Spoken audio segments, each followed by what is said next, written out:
First contact gone wrong. High Admiral Zextar of the Valaxian Empire stood at the command deck of his flagship, the Eternal Dominion, his crystalline form refracting the starlight as he gazed at the blue-green world displayed on the main view screen. Earth, such an unremarkable name for what the Empire's scouts had identified as a potentially valuable addition to their expanding territory. Another primitive world thinking they're ready for the stars, he mused, his voice resonating through the crystalline structures that served as the ship's internal communication network. Show me their orbital defenses again. His second-in-command, Commander Voilera, projected a holographic display of Earth's orbital infrastructure. Minimal defenses, High Admiral. Their military satellites are crude, mainly focused on planetary observation. They have a small space station, a handful of lunar outposts, and some mining operations on their fourth planet. Zextar's crystalline form pulsed with amusement. The Valaxian Empire had encountered countless species during its 10,000 years of expansion, and they all followed the same pattern. Young races fumbling their way into space, desperately seeking acceptance from the greater galactic community. Earth would be no different. Send the standard diplomatic package, he ordered. Let's see how they respond to our generous offer of protection. The diplomatic package was a masterpiece of psychological manipulation, refined over millennia of first contact scenarios. It contained just enough threats veiled as warnings about other dangerous species to make the recipients nervous, combined with promises of technological advancement and security under Valaxian guidance. Few species ever declined. The response came faster than expected. A human representative, appearing on their primitive communication channels, accepted the invitation for a diplomatic meeting. They requested the summit take place on their international space station, citing their humble desire to learn from the advanced Valaxian civilization. Perfect. Just perfect. 3 days later, Zextar found himself aboard the human space station, his crystalline form carefully adjusted to appear less imposing. The station was exactly what he expected, cramped, inefficient, and built with technology centuries behind Valaxian standards. The human diplomats, led by Ambassador Sarah Chen, appeared appropriately awed by the Valaxian delegation. "We are honored by your presence, High Admiral," Ambassador Chen said, her voice carrying what Zextar interpreted as the expected mix of fear and respect. "Earth's nations have unanimously agreed to hear your proposal for joining the Valaxian sphere of influence." Zextar launched into his carefully prepared speech about galactic brotherhood and mutual protection, but something kept nagging at his consciousness. The humans were too calm, too accepting. Where was the usual mix of panic and desperate questioning that accompanied first contact scenarios? "Your species shows remarkable composure," he noted, interrupting his own rehearsed dialogue. "Most races find their first encounter with advanced civilizations more overwhelming." Ambassador Chen smiled, and for a fraction of a second, Zextar felt something he hadn't experienced in centuries: uncertainty. "We've had time to prepare ourselves for this moment, High Admiral. Humanity has always known we weren't alone. We simply chose to wait and watch." Before Zextar could process the implications of her statement, his internal communications crystal pulsed with an urgent message from the Eternal Dominion. "High Admiral, we're detecting massive energy signatures emerging from Earth's moon." The human ambassador's smile never wavered. "I suppose this is the moment where you'd expect us to sign away our sovereignty, to accept your protection in exchange for becoming another vassal state in your empire. We have a different proposal." The space station's viewports suddenly filled with a sight that made Zextar's crystalline form vibrate with shock. Massive structures were rising from the lunar surface, emerging from what had appeared to be natural craters. Ships, hundreds of them, taking flight from hidden bunkers. Not the primitive vessels his scouts had reported, but sleek, advanced warships that his sensors couldn't even properly analyze. "You see, High Admiral," Ambassador Chen continued, her tone shifting from diplomatic deference to steel-hard authority. "Humanity learned long ago that it's better to be underestimated. While your empire was watching our primitive satellites and lunar outposts, you never thought to question why we weren't trying harder to advance our space program. Why we seemed content with such outdated technology. Zextar's diplomatic escort was already calling for emergency extraction, but something told him it was too late. The humans had played their part perfectly, the humble, primitive species eager to learn from their betters. Now he understood why they had agreed to meet on their space station. They had wanted the Galaxian leadership close when they revealed their true capabilities. This meeting isn't about Earth joining your empire, High Admiral, Ambassador Chen declared, standing to her full height. This is humanity informing the Galaxian Empire that its policy of conquest through diplomatic coercion ends today. We've watched your empire's expansion for centuries, gathering intelligence, preparing. Today, we're offering you a choice: genuine diplomatic relations between equals, or... She gestured to the viewport, where more ships were emerging from Mars, the asteroid belt, and even what appeared to be dimensional rifts in space itself. Earth's hidden fleet wasn't just large, it was overwhelming. As Zextar watched his carefully laid plans crumble, he realized that the Galaxian Empire had made a critical mistake. They had assumed that humanity's visible technology reflected their true capabilities. They had never considered that an entire species might engage in strategic deception on such a massive scale. The age of Galaxian expansion had just met its match, and the galaxy would never be the same. The silent response. News of the failed diplomatic mission spread through the Galaxian Empire like a quantum shockwave. In the Grand Assembly Chamber on Galaxis Prime, the Crystalline Council vibrated with unprecedented discord. High Admiral Zextar's report had thrown their carefully ordered society into chaos. Supreme Chancellor Ixtal, their leader for the past 3 centuries, faced the assembled council members, his usually pristine crystal structure showing stress fractures from the intensity of the situation. "The humans didn't just deceive us," he announced, his voice resonating through the crystal chamber. "They've been watching us, studying us. While we thought we were evaluating them for conquest, they were determining if we posed a genuine threat." The chamber erupted in a cacophony of crystalline frequencies as council members tried to process this revelation. Monitoring stations across the Empire were reporting similar hidden fleets emerging near every human observation post they had dismissed as primitive. The humans hadn't just built a defensive fleet, they had positioned their forces throughout Galaxian space while maintaining the facade of a developing civilization. "Impossible," declared council member Rixna, her form flickering with agitation. "Our technology is superior. We've spent millennia perfecting our crystalline ships, our quantum weaponry. These soft beings cannot have surpassed us." Intelligence Director Mixtor moved to the center of the chamber, projecting a holographic display of the human fleet's capabilities. "Our initial analysis suggests their technology isn't necessarily superior. It's different. While we focused on perfecting our crystalline technology, they explored multiple technological paths simultaneously. Their ships combined technologies we considered incompatible: dimensional folding, biological computing, dark matter manipulation."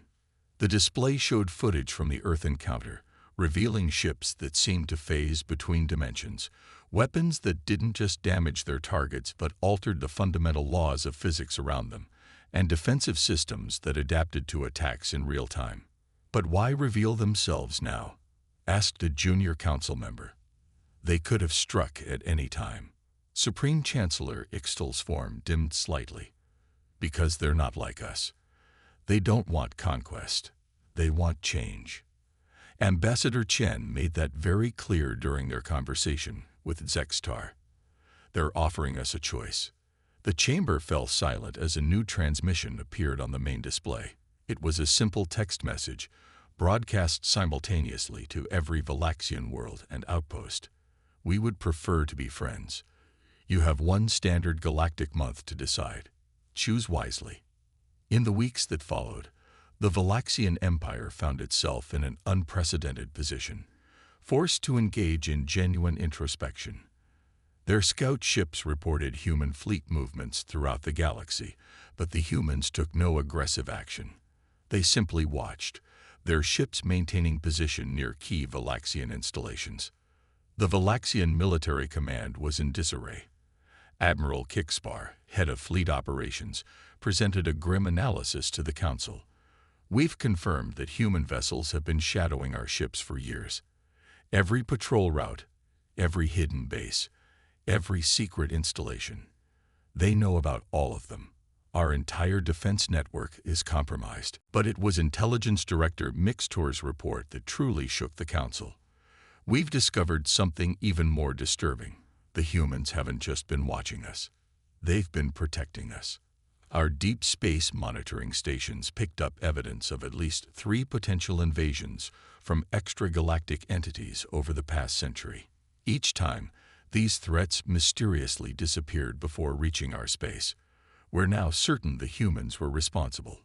Supreme Chancellor Ixtal spent long cycles in meditation, his crystalline form resonating with the weight of the decision before him. The Galaxian Empire had always seen itself as the guardian of galactic order, the supreme civilization bringing structure to the chaos of space. Now they were faced with evidence that they had been operating under an illusion of superiority, while another species had been quietly serving as the galaxy's true protectors.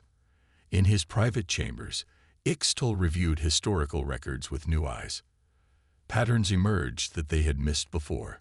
Subtle manipulations of cosmic events, mysterious disappearances of genuine threats to galactic stability, and the careful preservation of developing civilizations. The humans hadn't just built a fleet, they had constructed a hidden network of influence that spanned the galaxy. A message arrived from Earth, marked for his personal attention. Inside was a detailed record of every species the Galaxian Empire had guided into their sphere of influence over the past millennium. Alongside it was evidence of how these civilizations could have developed differently without Galaxian intervention. The implications were clear. The humans weren't just challenging Galaxian military supremacy. They were questioning the very foundation of their civilization's purpose. As the deadline approached, Ixtal gathered the Crystalline Council for the most important decision in their history.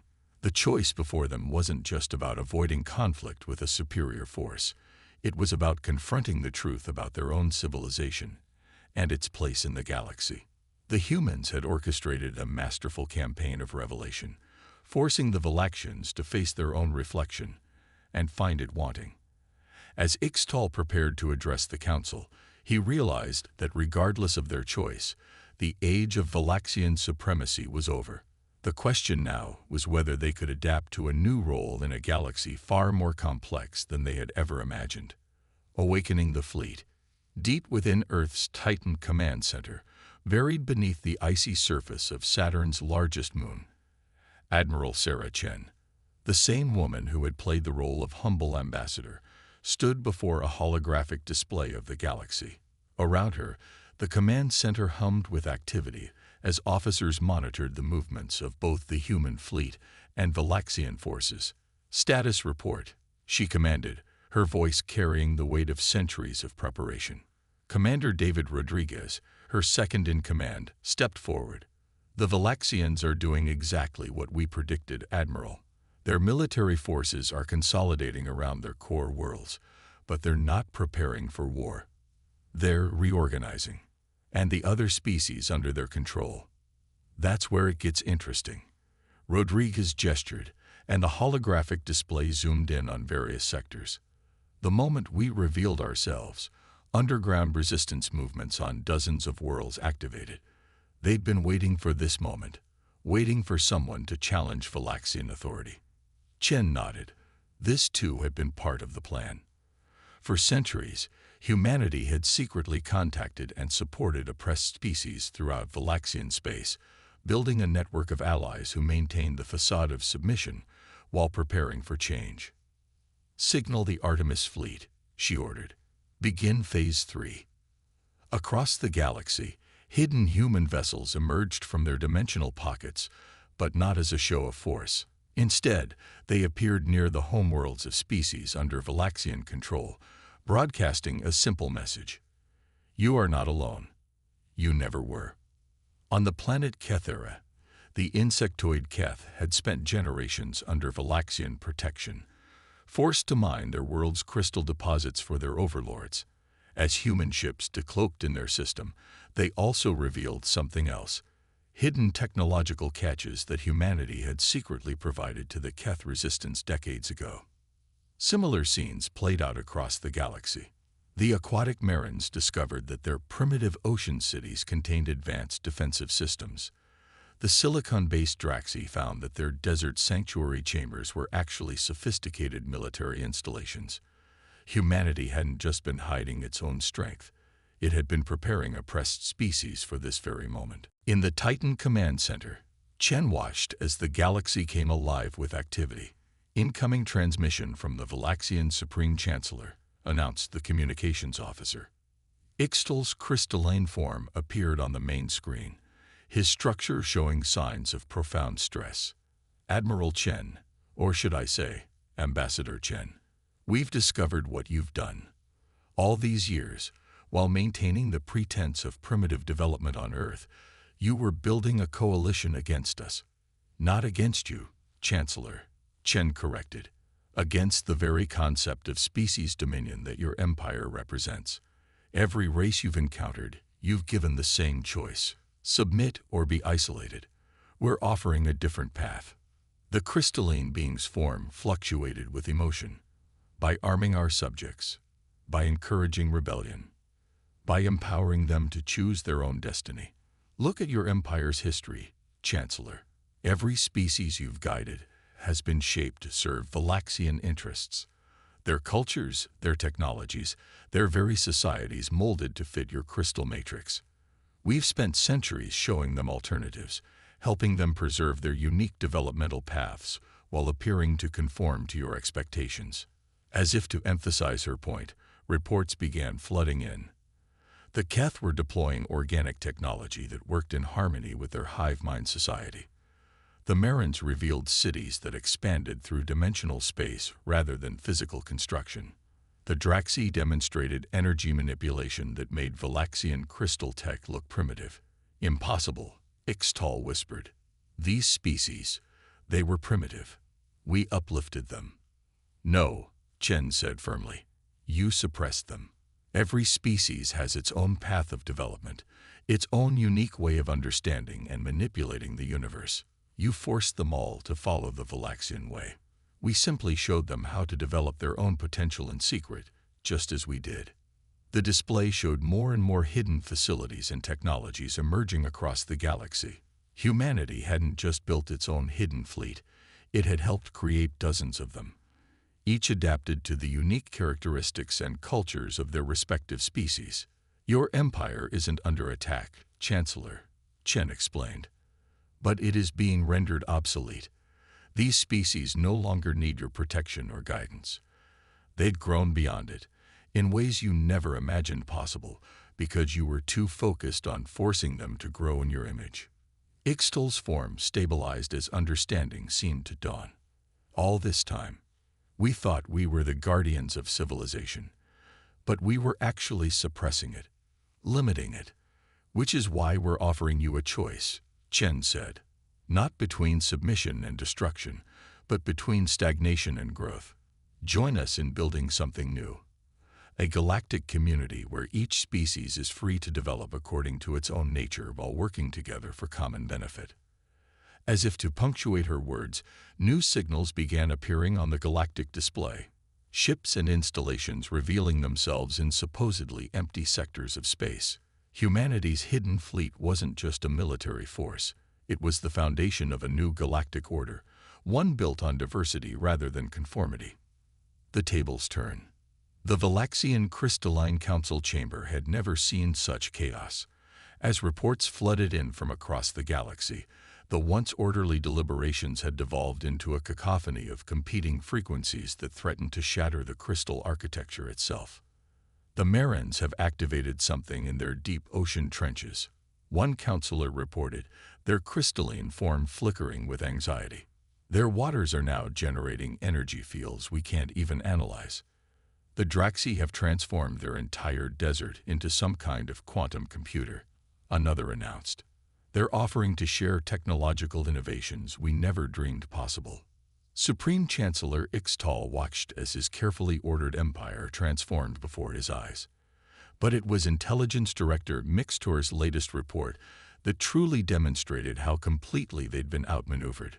We've completed our analysis of human historical records, the ones they're now freely sharing, Mixtor announced, his usually confident resonance wavering. They've been on their current technological path for over 1,000 years. What we thought was their primitive space program was actually an elaborate misdirection. While we watched their chemical rockets, they were perfecting dimensional engineering.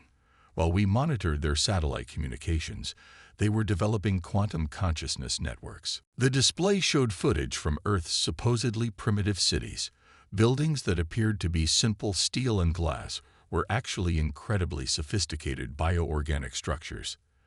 Their primitive internet was a front for an advanced quantum communication network that spanned the galaxy. But why? Demanded Council Member Rixna. Why maintain such an elaborate deception? They could have dominated us centuries ago. A new voice answered. Admiral Chen, appearing via hologram in the center of the chamber. The council fell silent, crystal forms dimming in attention. Because domination was never our goal, she explained. Humanity learned early in its development that true strength lies in diversity, not uniformity. We saw what your empire was doing, forcing every species to adapt to your crystalline technology, your way of thinking. We chose a different path. The hologram expanded, showing scenes from across the galaxy. Species that had appeared primitive or submissive were revealing technological and cultural achievements that rivaled or surpassed Galaxian capabilities, each developed in secret with human assistance. Every species has its own genius, Chen continued. The Marins understand fluid dynamics in ways that make our best scientists pause in wonder. The Draxi's grasp of quantum mechanics is revolutionary. The Keth's organic technology could transform medicine across the galaxy. But under your guidance, they were all forced to abandon their natural paths and adopt your crystalline methods. Ixtal moved forward, his form resonating with a new frequency, one of understanding rather than authority. You didn't just build a hidden fleet. You created an entirely parallel galactic civilization. We created nothing, Chen corrected. We simply protected what was already there, nurturing it in secret while maintaining the illusion of compliance your empire required. Now it's time for that parallel civilization to emerge.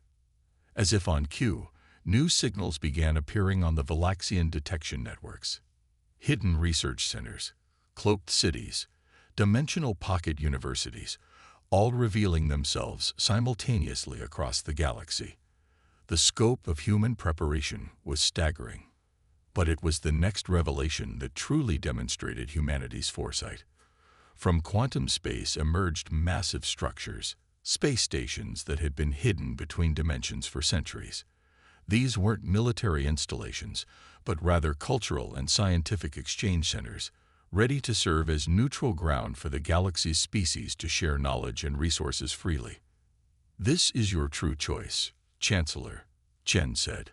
Not between submission and resistance, but between stagnation and evolution.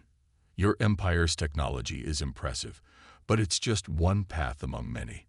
Join us in creating a galaxy where all paths are valued, where each species contributes its unique perspective to our collective growth.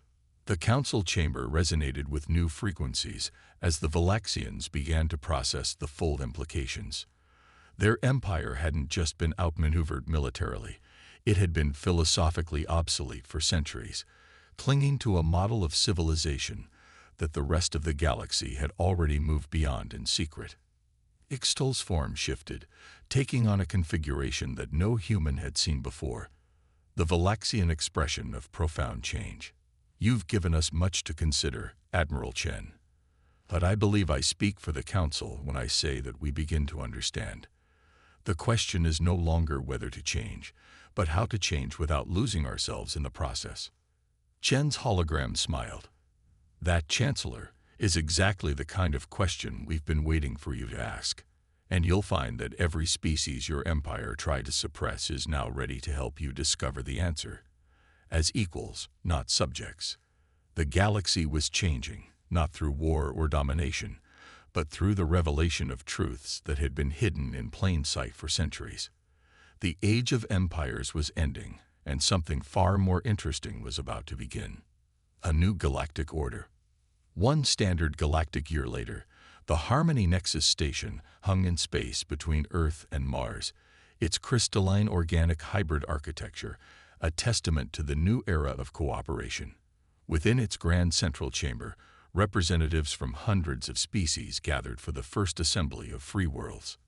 Admiral Sarah Chen, now serving as Earth's representative, stood on a platform that adapted to each speaker's biological needs.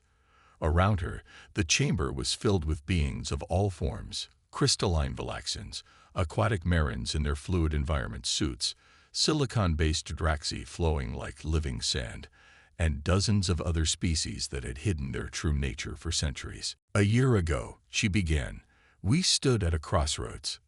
The revelation of humanity's hidden fleet could have led to war. Instead, it led to something far more precious: understanding. The chamber's adaptive architecture resonated with agreement. Former Valaxian Supreme Chancellor Ixtal, now serving as his people's representative, shifted his crystalline form to indicate respect, a gesture that would have been unthinkable in the days of the Empire. The Valaxian Empire taught us an important lesson, Chen continued. They showed us how easy it is to mistake uniformity for unity, control for stability. Their mistake wasn't in wanting to bring order to the galaxy. It was in believing that order could only come through conformity. Holographic displays activated throughout the chamber, showing the unprecedented changes of the past year. The Marins had shared their fluid quantum technology, revolutionizing energy transmission. The Draxi's silicon-based computing had merged with Valaxian crystal tech to create entirely new forms of artificial intelligence. The Keth's organic engineering had transformed medicine across known space. But it was the Valaxians themselves who had perhaps changed the most. Freed from the burden of maintaining imperial control, their civilization had undergone a renaissance. Their crystalline technology, no longer forced upon others, had evolved in new directions through voluntary collaboration with other species. Humanity's greatest achievement wasn't in building a hidden fleet, Chen explained, but in recognizing that true civilization isn't about technological superiority or military might. It's about preserving and celebrating the infinite varieties of intelligence and creativity that exist among the stars. The display shifted to show new projects underway across the galaxy. The first galactic university had opened, with campuses in regular space, quantum space, and several other dimensional planes to accommodate all forms of life and learning. Trade routes now carried not just goods but knowledge, with each species contributing its unique insights to the collective growth of galactic civilization. Ixtal moved forward, his crystalline form now incorporating organic elements, a physical symbol of his people's evolution. We thought we were teaching the galaxy how to advance, he admitted. Instead, we were preventing it from growing naturally. The humans showed us a better way, not by defeating us, but by proving that true strength lies in diversity. The chamber's attention shifted as a new arrival was announced. Through a dimensional portal came representatives of a previously unknown species, crystalline organic hybrids from another galaxy. They had been watching, they explained, waiting to see if this region of space could move beyond the cycle of empire and conquest. We face challenges greater than any single species can solve, their ambassador announced. The universe is vast, and there are forces at work that require the combined wisdom and strength of all intelligent life to confront. Admiral Chen smiled. This too had been part of humanity's long-term plan, preparing the galaxy not just for peace among its current inhabitants, but for contact with the wider cosmic community. The revelation of Earth's hidden fleet had never been about showing military strength. It had been about proving that their galaxy was ready for greater responsibilities. As the assembly continued, Discussions turned to the future. Plans were made for joint exploration missions, for sharing the unique technologies each species had developed, for facing whatever challenges awaited them in the vast unknown. The Galaxian Empire's fall had made room for something far greater, a civilization that drew its strength from diversity rather than conformity. In Earth's Titan Command Center, now repurposed as a cultural exchange facility, Commander Rodriguez stood with Admiral Chen, watching the assembly via quantum link. "Did you ever doubt?" he asked. "All those centuries of preparation, maintaining the deception, watching species suffer under Galaxian rule while we waited for the right moment." Chen's expression was thoughtful. "We couldn't rush it. The galaxy needed to be ready not just for change, but for what comes after." And now, she gestured to the display, where representatives of hundreds of species were freely sharing ideas that would have been suppressed under the old order. "Now we're ready for the real challenges ahead." The first assembly of free worlds marked not an ending, but a beginning. Humanity had succeeded not by conquering or dominating, but by protecting and nurturing the unique potential of every species until the galaxy was ready for true unity. Not the false unity of empire, but the genuine unity that comes from celebrating diversity. The age of empires was over. The age of discovery was about to begin.